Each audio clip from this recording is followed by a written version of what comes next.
Will Brandon Moreno regain his lost glory and win the UFC flyweight title? The Mexican has had his peaks and valleys throughout his career, but his warrior mentality, backed with his high aptitude for combat and violence and his hunger for glory, have helped him bounce back and melt the sturdiest of icebergs in his division every single time.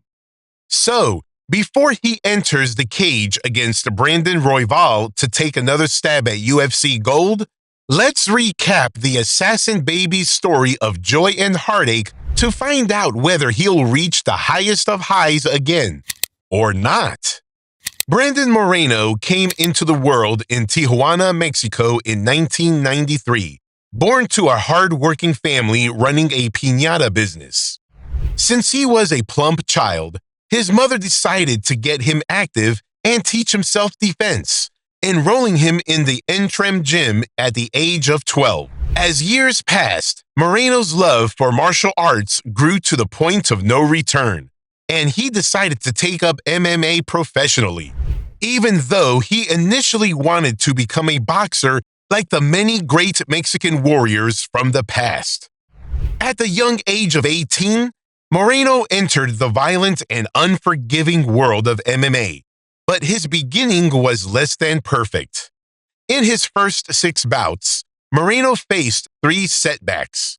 The Tijuana native continued to alternate wins and losses until a closely contested split decision triumph over Jesse Cruz turned the wheels of fortune for him. The win was the confidence booster Moreno was looking for, and he bagged 5 consecutive victories after that, including a World Fighting Federation flyweight title win against C.J. Sullivan. In that fight, Moreno absolutely steamrolled his opponent to win by a rear naked choke in only 58 seconds. Moreno faced Matt Betzold in his first title defense at World Fighting Federation 18, where despite getting a run for his money, Moreno won the back-and-forth battle by a decision. In his second title defense, Moreno once again faced a tough adversary in the shape of Tyler Balick, who took him down early and controlled him for 2 minutes. But the Mexican turned the tables and finished him by a rear naked choke in a little over 3 minutes. After a successful career outside of the UFC, Moreno got his chance to showcase his skills to the UFC audience through The Ultimate Fighter 26. But unfortunately, he was eliminated in the first round by Alexander Pantoja. Following his loss to Pantoja, many thought Moreno would return to the lower leagues. But he hit the jackpot with a short-notice call-up to face Louis Smolka. Not only did Moreno show up, but he also shocked the world by submitting his opponent in less than half a round. A few months later, things went from good to great for Moreno with a split decision victory against Ryan Benoit, and with a 3rd consecutive victory in the promotion against Dustin Ortiz. The Mexican underdog put his name among the elites of the division. But just as it looked like Moreno was a few wins away from achieving his dream, it all came crashing down as the Assassin Baby lost to Sergio Pettis, followed by another loss to Alexander Pantoja, and the UFC sent him packing. A move that surprised many. Despite a major setback, Moreno didn't lose heart and worked harder than ever to return to the UFC bigger and better. After parting ways with the UFC, Moreno joined the Legacy Fighting Alliance, where he won the flyweight title in his debut by picking Michael Perez apart with his fists of fury.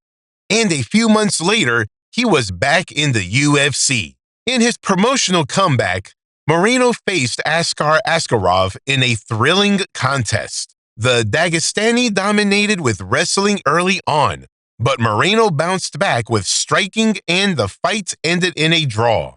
Moreno returned to winning ways against Kai Kara-France, who had some success early, but Moreno used his jab and kicks to secure a decision win.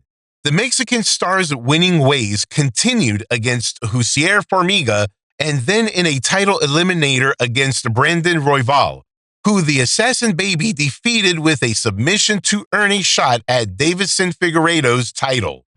Moreno's first attempt at the belt was an unsuccessful one, as his fight against the Brazilian powerhouse was ruled a draw after a 5-round slobber knocker.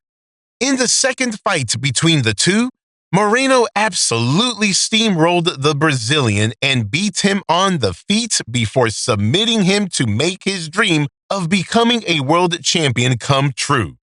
It was a magical moment for Mexico's hero, who, despite his ups and downs, continued to push forward and establish himself as the most stubborn fighter in the history of the sport. While his victory was impressive, Moreno's title reign unfortunately didn't last long, as he lost by a decision to Figueiredo.